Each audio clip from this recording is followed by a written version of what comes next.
1971 সাল থেকে 2024 সাল ভোট দিয়ে যে সমস্ত লোকদেরকে আপনারা ক্ষমতায় বসিয়েছেন তার 99% দুর্নীতিবাজ, চাঁদাবাজ, সন্ত্রাসী, ঘুষখোর, দর্শনকারী।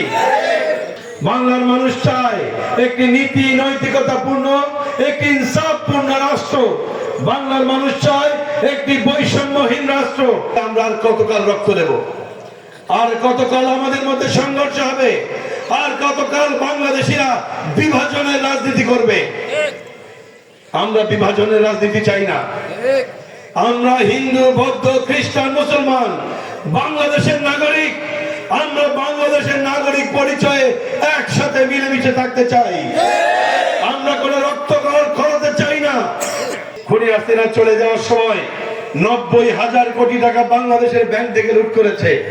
বাংলাদেশের একজন মন্ত্রী সাইফুজ্জামান, তার নাম সরকারি রিপোর্টে এসেছে, পুলিশ তদন্তে বেরিয়েছে, শুধুমাত্র ইংল্যান্ডেই তার 640টি বাড়ি আছে। মুরতাজে অর্ডার করে জিতে নিন গাড়ি, বাইক, আইফোন সহ কোটি টাকার পুরস্কার। অর্ডার করতে ভিজিট করুন murtaj.com। তাহলে 1971 সাল থেকে 2024 সাল ভোট দিয়ে যে সমস্ত লোকদেরকে আপনারা ক্ষমতায় বসিয়েছেন তার 99% দুর্নীতিবাজ, চাঁদাবাজ, সন্ত্রাসী, ঘুষখোর, দর্শনকারী।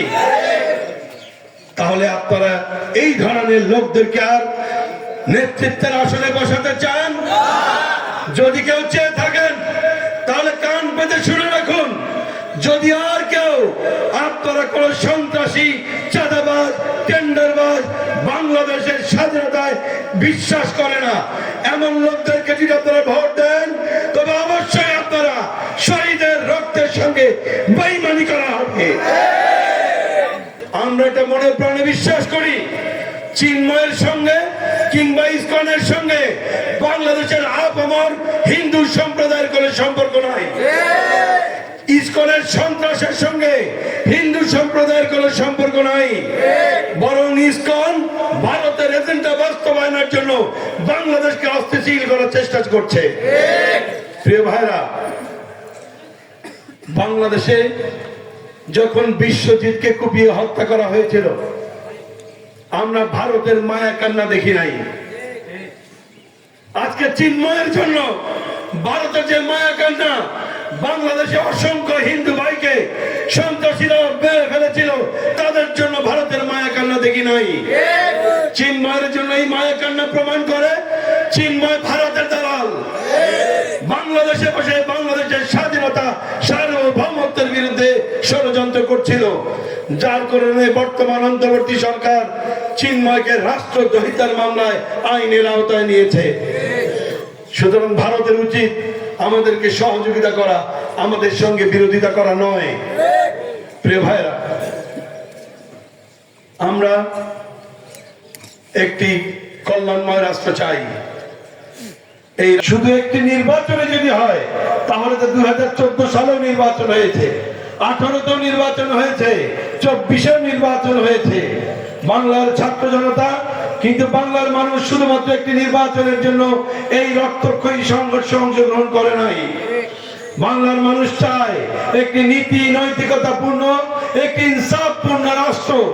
বাংলার মানুষ চায় একটি বৈষম্যহীন রাষ্ট্র। বাংলার মানুষ চায় যেখানে গরিব, দুঃখী, মেহনতি জনতা সবাই এক কাতারে থাকতে পারবে, যেখানে কোনো অনাহার থাকবে না, ঘরে ঘরে চাকরি থাকবে, যেখানে মানুষ খেয়ে পড়ে সুখে বসবাস করতে পারবে। বাংলার মানুষ এমন একটি রাষ্ট্র চায়। 1996 থেকে 2006 সাল পর্যন্ত কোরআনের পাখি আল্লামা সাঈদী আপনাদের খাদেম হিসেবে এই পিরোজপুর 1 আসনের সংসদ সদস্য হিসেবে দায়িত্ব পালন করেছিলেন। আপনার এখানে মুরব্বীরা আছেন, মুরব্বীরা সাক্ষী দিবেন। 1996 থেকে 2006 সাল 10 বছরে আল্লামা সাঈদী হাজার কোটি টাকার কাজ করেছেন। তিনি একটি টাকার দুর্নীতি করেছেন এমন কোন ব্যক্তি আছেন যে দাঁড়িয়ে বলতে পারে? তাহলে তিনি দুর্নীতি করেন না, এটাই তো প্রমাণিত হয়। শুধু তাই নয়, আল্লামা সাঈদী বাংলাদেশের একমাত্র সংসদ সদস্য যিনি 10 বছর দায়িত্ব পালন করেছেন, সরকার থেকে যত হাজার কোটি টাকা পেয়েছেন কোন টাকা কোথায় খরচ করেছেন তা বই আকারে প্রকাশ করে প্রত্যেকটি ভোটারের বাড়িতে বাড়িতে পৌঁছে দিয়েছিলেন। একটি স্লোগান দেওয়া হয়, ধর্ম যার যার, উৎসব সবার। এটি একটা মিথ্যা কথা, বাজে কথা। হিন্দুর পূজা মুসলমানের হতে পারে না, মুসলমানের কোরবানি হিন্দুর হতে পারে না। সুতরাং উৎসব সবার হতে পারে না, বরং ধর্ম যার যার, অধিকার সবার। এটাই হলো স্লোগান। বাংলাদেশের নাগরিক হিসেবে একজন মুসলমানের যে অধিকার, এক চুল পরিমাণ কম অধিকার নেই হিন্দুর, উভয়ের সমান অধিকার। প্রিয় ভাইরা, বাংলাদেশ জামাত ইসলামীর হাতেই বাংলাদেশের সকল সম্প্রদায়ের মানুষ নিরাপদ, সেটা প্রমাণ করেছেন আল্লামা দেলাওয়ার হোসেন সাঈদী কোরআনের পাখি। আমি আল্লামা সাঈদীর পবিত্র রক্তের উত্তরাধিকার।